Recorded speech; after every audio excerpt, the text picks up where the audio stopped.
সুপ্রিয় দর্শক, স্বাগতম জানাচ্ছি সর্বশেষ আপডেট বাংলা সংবাদে। শুরুতেই জানিয়ে দেব সংবাদ শিরোনাম, এরপর থাকছে বিস্তারিত। শুরুতেই জানিয়ে দেব আওয়ামী লীগের মাস্টার প্ল্যান, ২৬শে মার্চেই দেশে ফিরছে হাসিনা। বিস্তারিত থাকছে প্রতিবেদনে। আরও জানিয়ে দেব বিএনপি ক্ষমতায় আসতে না আসতেই তেলেসমাতি শুরু, যুক্তরাজ্যের ভিসা ব্যান। বিস্তারিত থাকছে প্রতিবেদনে। আরও জানিয়ে দেব পল কাপুর দিল্লিতে কি ডিল করলেন, আওয়ামী লীগের লাভ হল কি। বিস্তারিত থাকছে প্রতিবেদনে। আরও জানিয়ে দেব বাংলাদেশে মশা এখনও আছে আগের মতোই, শুধু মাঝখান থেকে এদেশের শাসক বদলেছে। বিস্তারিত থাকছে প্রতিবেদনে। আরও জানিয়ে দেব দিল্লির বার্তা নিয়ে ঢাকায় পল কাপুর, ইউনুসের চুক্তি বাতিল করবে আমেরিকা। বিস্তারিত থাকছে প্রতিবেদনে।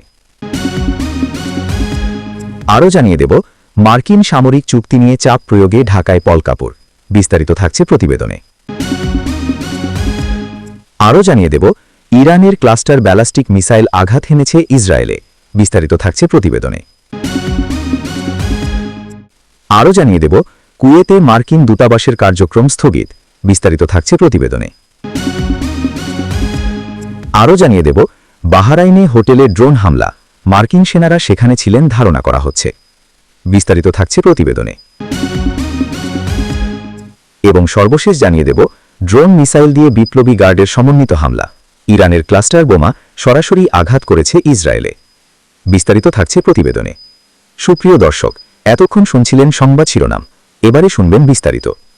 তার আগে ভিডিওটি ভালো লাগলে এবং সর্বশেষ আপডেট নিউজ পেতে চ্যানেলটি সাবস্ক্রাইব করুন। ধন্যবাদ। ২৬ মার্চ নিছক জাতীয় দিবস নয়, দিনটি বাংলাদেশবাসীর আত্মপরিচয়ের দিন।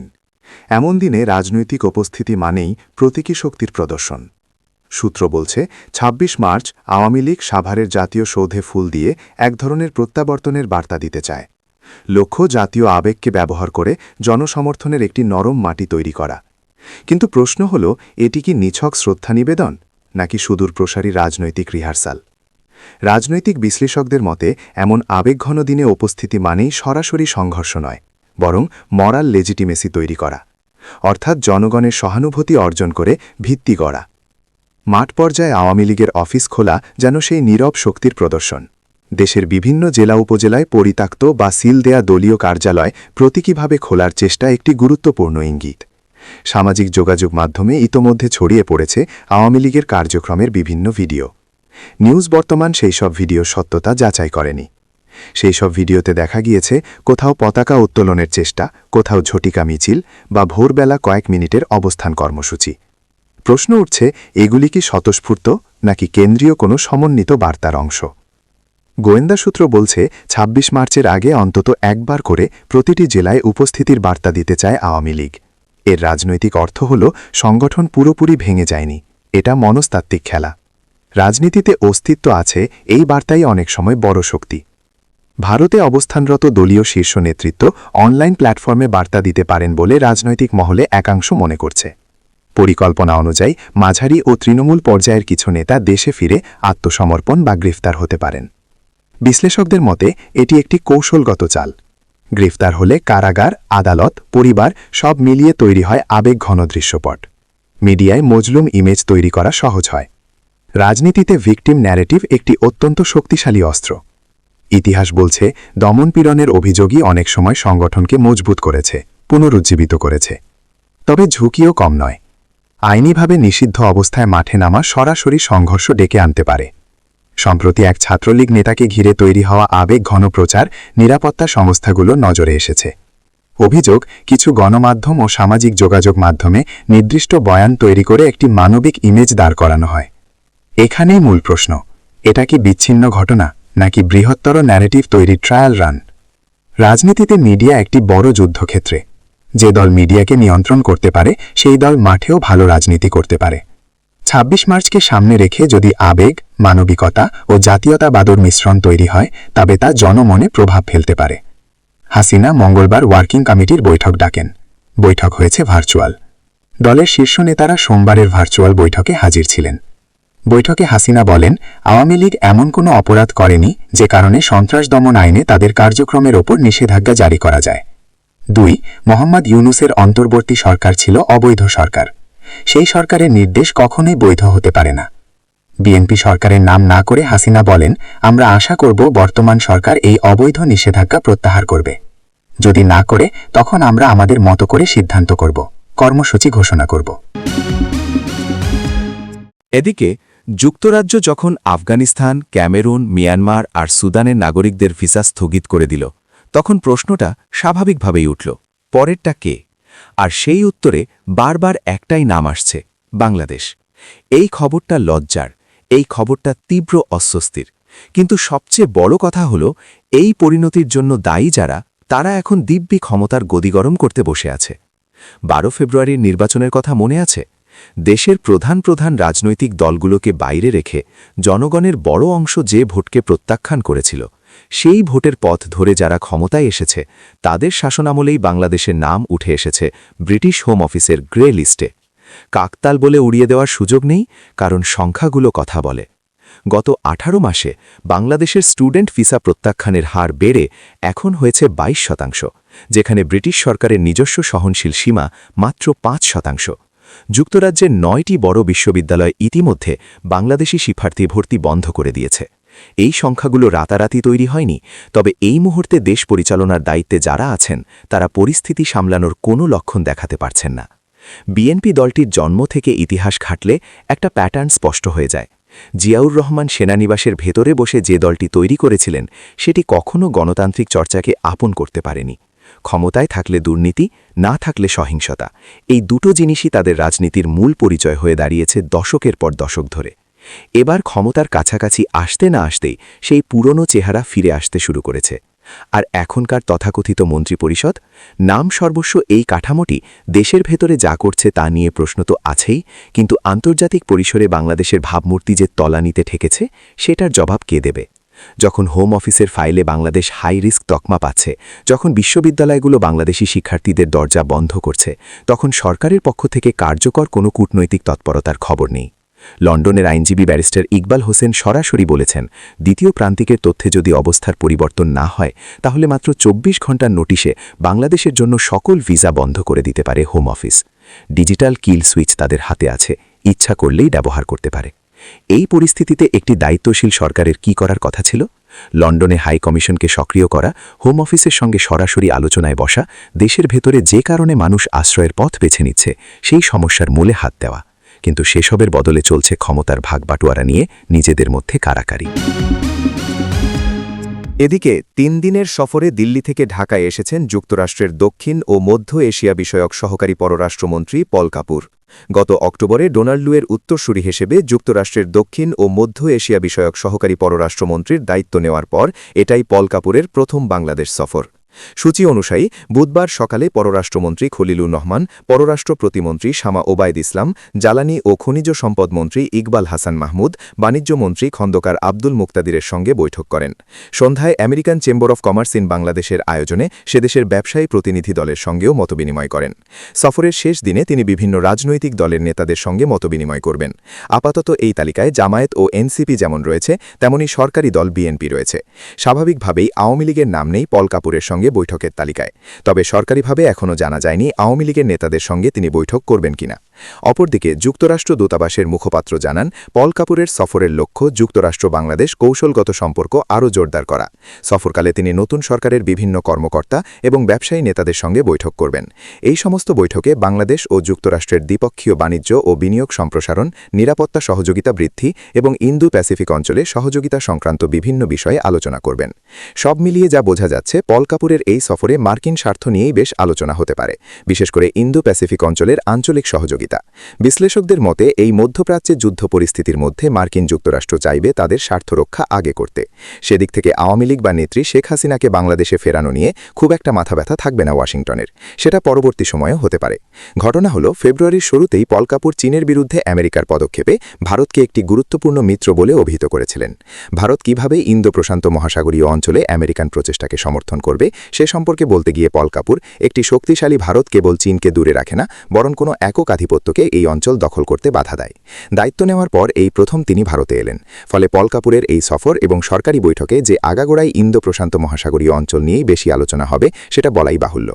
আগামী ৮ মার্চ লন্ডনে কমনওয়েলথের ২৬তম পররাষ্ট্র বিষয়ক মন্ত্রীদের সভায় যোগ দিতে ৫ দিনের সফরে যাচ্ছেন বাংলাদেশের পররাষ্ট্রমন্ত্রী খলিলুর রহমান এবং প্রধানমন্ত্রী পররাষ্ট্র বিষয়ক উপদেষ্টা হুমায়ুন কবির। ওই সম্মেলনে ভারতের পররাষ্ট্রমন্ত্রী এস জয়শঙ্করের যোগ দেওয়ার কথা রয়েছে। কয়েকটি সূত্র দাবি করছে কমনওয়েলথ বৈঠকের সাইড লাইনে খলিলুর ও জয়শঙ্করের মধ্যে একটি বৈঠক হতে চলেছে। কূটনীতিক সূত্র বলছে বাংলাদেশ ভারত সম্পর্কের দূরত্ব কমাতে এই বৈঠক গুরুত্বপূর্ণ ভূমিকা রাখতে পারে। দীর্ঘ সময় ধরে বন্ধ থাকা ভিসা কার্যক্রম সম্পূর্ণরূপে চালু করা, বাংলাদেশে বন্ধ হয়ে থাকা ভারতের একাধিক প্রকল্প চালু করার বিষয়েও তাদের মধ্যে আলোচনা হতে পারে। ওয়াকিবহাল মহলের অভিমত, দিন কয়েকের ব্যবধানে খলিলুরের সঙ্গে পল কাপুরের বৈঠক, অন্যদিকে এস জয়শঙ্করের সঙ্গে বৈঠক বাংলাদেশের আগামী দিনের রাজনৈতিক ও কূটনীতিক অবস্থানের জন্য গুরুত্বপূর্ণ ভূমিকা রাখতে পারে বলেই মনে করছে ওয়াকিবহাল মহল। এদিকে ইউনূস সরকার ক্ষমতায় ছিল ১.৫ বছরের মতো। সেই সময়টা নিয়ে অনেক কথা হচ্ছে, কিন্তু এখন ফেব্রুয়ারির মাঝামাঝি থেকে বিএনপি ক্ষমতায়, আর ঢাকার মশাল উপদ্রব একটুকুও কমেনি। এটা কাকতালীয় নয়, এটা নীতির ধারাবাহিকতা। বিএনপির ইতিহাস মনে করিয়ে দেওয়া দরকার। জিয়াউর রহমান সেনানিবাসে বসে রাজনীতির জন্ম দিয়েছিলেন, গণতন্ত্রের খোলসে সামরিক সংস্কৃতি ঢুকিয়েছিলেন দেশের রন্ধ্রে রন্ধ্রে। সেই দলটি পরের ৪ দশকে বাংলাদেশকে কি দিয়েছে? হাওয়া ভবন দিয়েছে, গ্রেনেড হামলা দিয়েছে, ২০ মিলিয়ন মানুষের ভোট চুরির রাজনীতি দিয়েছে, দুর্নীতিতে পর ৫ বার বিশ্বে প্রথম হওয়ার লজ্জা দিয়েছে। এই দলটি আজ আবার ক্ষমতার কাছাকাছি, আর তাদের প্রথম কাজ হল পুরনো ভাষায় নতুন প্রতিশ্রুতি দেওয়া। নর্দমা পরিষ্কার হয়নি, টেন্ডার হয়েছে কিনা জানি না, বিল পাশ হয়েছে কিনা জানি না, কিন্তু মশা যে এখনও সন্ধ্যার পর যুদ্ধে নামে সেটা ঠিকই জানি। সিটি কর্পোরেশন এখনও অকার্যকর, এখনও নির্বাচিত জনপ্রতিনিধি নেই, এখনও প্রশাসক দিয়ে চলছে সেই একই আমলাতান্ত্রিক জড়তা নিয়ে। বিএনপি বলবে, সবে তো এলাম, ইউনূসরা এত বড় গর্ত খুঁড়ে রেখে গেছে যে ভরাট করতে সময় লাগবে। এই যুক্তিটা পরিচিত, এই যুক্তিটা পুরনো। প্রতিটি সরকার আসার পর আগের সরকারের ব্যর্থতার বস্তা কাঁধে নিয়ে ঘোরে প্রথম ২ বছর, তারপর নিজেদের ব্যর্থতার জন্য তৃতীয় পক্ষ খোঁজে পরের ৩ বছর। মাঝখান থেকে নাগরিক হিসেবে আমরা কেবল কামড় খাই। কিন্তু প্রশ্নটা মশার চেয়েও বড়। ঢাকার মশার সমস্যা আসলে শাসনের সমস্যা, দায়বদ্ধতার সমস্যা। যে দল ক্ষমতায় আসার আগে রাস্তায় পেট্রোল বোমা মারার রাজনীতি করেছে, মানুষ পুড়িয়েছে, হরতাল অবরোধে দেশকে স্থবির করেছে, সেই দলের কাছে সাধারণ মানুষের জীবনমান কতটা গুরুত্বপূর্ণ? উত্তরটা অনুমান করে নেওয়া কঠিন নয়।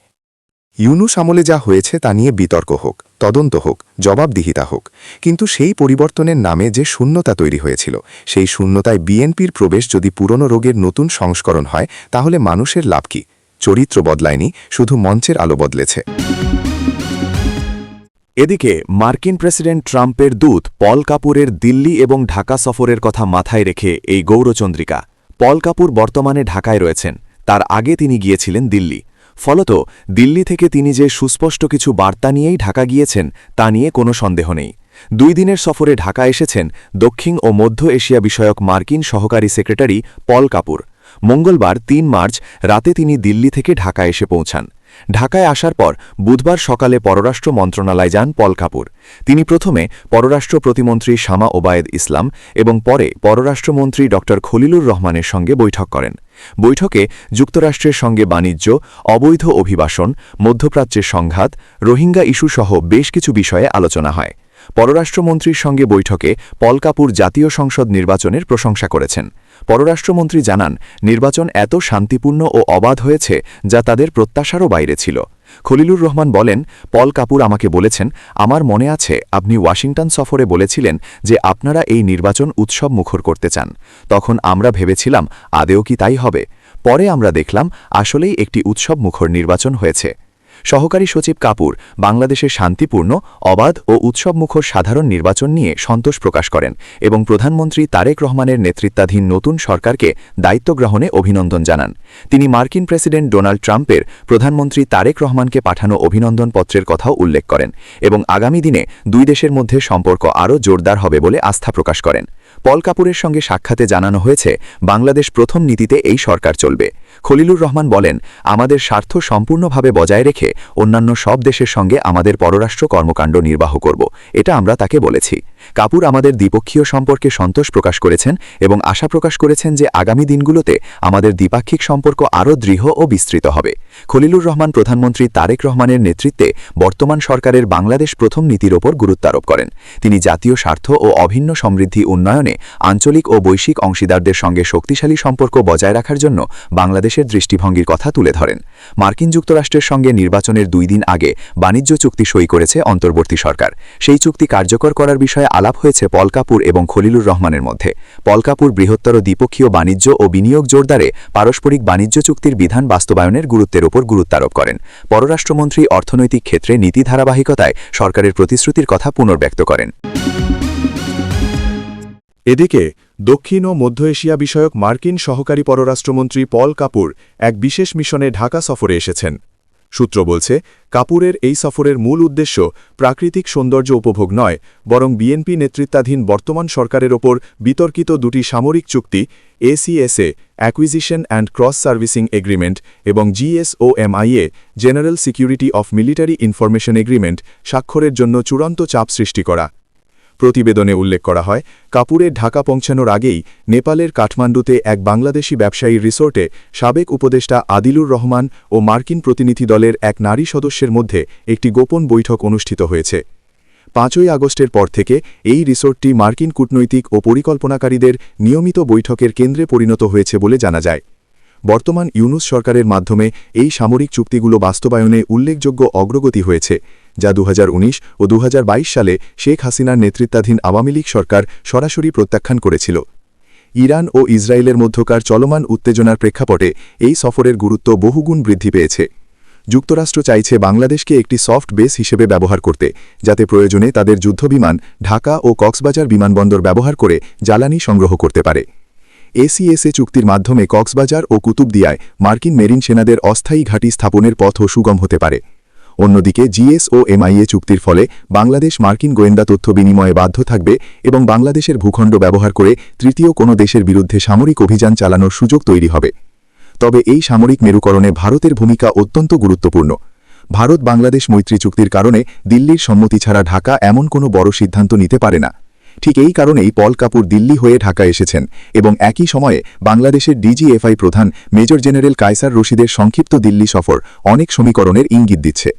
পাশাপাশি ঢাকায় নিযুক্ত মার্কিন রাষ্ট্রদূত ব্রেন্ট ক্রিস্টেনসেন কৃষি, আইন এবং বেসরকারি বিমান চলাচল ও পর্যটন মন্ত্রণালয়ের উপদেষ্টাদের সঙ্গে দফায় দফায় বৈঠক করছেন। একে রেসিপ্রোকাল ট্রেড এগ্রিমেন্ট অর্থাৎ RT বাস্তবায়নের নামে পরোক্ষ চাপ হিসেবে দেখছেন বিশ্লেষকরা। বোয়িং বিমান বিক্রি থেকে শুরু করে কৃষিপণ্যের বাজার দখল সবকিছু নাড়ালে মূলত সামরিক এজেন্ডা হাসিলই প্রধান লক্ষ্য হয়ে দাঁড়িয়েছে। 5ই আগস্টের পর মার্কিন ইন্ডো প্যাসিফিক কমান্ডের উচ্চপদস্থ কর্মকর্তাদের ঘন ঘন সফর এবং নভেম্বর মাসে সাবেক পররাষ্ট্র সচিবের ওয়াশিংটন সফর বাংলাদেশের নমনীয় অবস্থানেরই প্রতিফলন বলে মনে করা হচ্ছে। এখন দেখার বিষয়, চীন, তুরস্ক ও পাকিস্তানের মতো শক্তিশালী আঞ্চলিক শক্তির উপস্থিতিতে তারেক রহমানের নেতৃত্বাধীন বিএনপি সরকার যুক্তরাষ্ট্রের এই সামরিক কৌশলগত সমঝোতার মুখে নিজেদের সার্বভৌমত্ব ও ভারসাম্য কিভাবে রক্ষা করে। এদিকে দখলদার ইসরায়েলকে লক্ষ্য করে ব্যালিস্টিক মিসাইল ছুড়েছে ইরান, যার মধ্যে একটি ক্লাস্টার মিসাইল ইরানের মধ্যাঞ্চলে আঘাত হানতে দেখা গেছে। এর আগে ইসরায়েলি প্রতিরক্ষা বাহিনী IDF তাদের সতর্কবার্তায় বলেছিল ইরান ক্লাস্টার বোমা সমৃদ্ধ ব্যালিস্টিক মিসাইল ছুড়েছে। এ ধরনের মিসাইলে একাধিক বোমা থাকে। যখন মিসাইল নিচের দিকে নেমে আসতে থাকে তখন এগুলো 20টি ছোট অংশে ভাগ হয়ে যায়, যেগুলোর এক একটিতে 2.5 কেজি বিস্ফোরক থাকে। এগুলো 8 কিলোমিটার এলাকা জুড়ে ছড়াতে পারে, রক্ষা করে। এদিকে কুয়েতের রাজধানী কুয়েট সিটিতে অবস্থিত যুক্তরাষ্ট্রের দূতাবাসের কার্যক্রম স্থগিত করা হয়েছে বলে জানিয়েছে দেশটির পররাষ্ট্র দপ্তর। এক বিবৃতিতে জানানো হয়েছে, এখন পর্যন্ত কোনো মার্কিন কর্মী হতাহত হওয়ার খবর পাওয়া যায়নি। তবে প্রবাসে যুক্তরাষ্ট্রের নাগরিকদের নিরাপত্তাকে সর্বোচ্চ অগ্রাধিকার দিচ্ছে পররাষ্ট্র দপ্তর। বিবৃতিতে আরও বলা হয়েছে, নিরাপদে সম্ভব হলে কুয়েতে অবস্থানরত মার্কিন নাগরিকেরা বাণিজ্যিক বা অন্য বাহরাইনের একটি হোটেলে ড্রোন হামলা চালিয়েছে ইরান। ওই হোটেলে যুক্তরাষ্ট্রের সেনারা অবস্থান করছিলেন বলে ধারণা করা হচ্ছে। একাধিক অসমর্থিত সূত্র থেকে জানা গেছে মার্কিন সেনাদের অবস্থান লক্ষ্য করে ড্রোন হামলা চালানো হয়েছে। হামলার আগে শুক্রবার বাংলাদেশ সময় সকাল 6টার দিকে বাহরাইনের স্বরাষ্ট্র মন্ত্রণালয় জানিয়েছিল রাজধানীতে সতর্কতামূলক সাইরেন বাজছে। ওই সময় পরবর্তী নির্দেশ না দেওয়া পর্যন্ত সবাইকে নিরাপদ স্থানে আশ্রয় থাকার কথা বলা হয়। বাহরাইনের একটি সূত্র জানিয়েছেন রাজধানী মানামার জুফফাইনে নৌবাহিনীর ৫ম নৌবহর সদর দপ্তরের সেনাদের একটি আবাসস্থল লক্ষ্য করে হামলা চালানো হয়েছিল। দখলদার ইসরায়েলের বাণিজ্যিক রাজধানী তেল আবিব ও মধ্যাঞ্চল লক্ষ্য করে ড্রোন ও মিসাইলের সমন্বিত হামলা চালিয়েছে ইরানের ইসলামিক বিপ্লবী গার্ড। সংবাদমাধ্যম আল জাজিরা জানিয়েছে শুক্রবার চালানো এ হামলায় ক্লাস্টার বোমা ব্যবহার করেছে ইরান, যেগুলো মিসাইলের সঙ্গে ছিল। এ বোমাগুলো সরাসরি ইসরায়েলের মধ্যাঞ্চলে আঘাত হেনেছে। এ হামলায় ব্যবহার করা হয়েছে খাইবার শেখান সলিড ফুয়েলের মিডিয়াম রেঞ্জের হাইপারসনিক মিসাইল। আল জাজিরা জানিয়েছে ভিডিওতে দেখা গেছে ক্লাস্টার বোমাগুলো ইসরায়েলের মধ্যাঞ্চলে বিস্ফোরিত হচ্ছে এবং এগুলো বেশ বড় অঞ্চল জুড়ে বৃষ্টির মতো পড়েছে। যদিও এ হামলায় এখন পর্যন্ত কোনো হতাহতের খবর পাওয়া যায়নি।